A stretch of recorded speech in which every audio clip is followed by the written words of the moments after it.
используем алгоритм искусственного интеллекта для определения объектов, для определения местоположения, и данная система создает небольшую виртуальную карту для человека, которую можно увидеть в дополненной реальности. Мы верим, что в будущем такие технологии могут помочь людям с определенными когнитивными заболеваниями.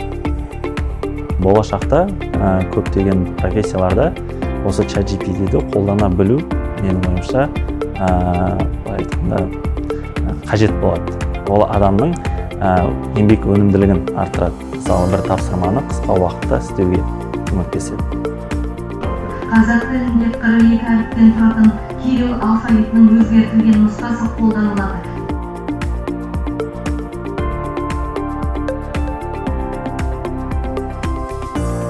Спикерлердің тақырыбы өте қызықты болды. Және мен өз басым мектепте зағип жандарға арналған клавиатурамен жұмыс жасағандықтан екінші спикердің, яғни зағип балаларға арналған ChatGPT тақырыбы қатты ұнады десем болады. Себебі өзім осы тақырыпты зерттегендіктен қызықты қосымша ақпараттар алып, және де соны қолдануды көрдім деп айта аламын.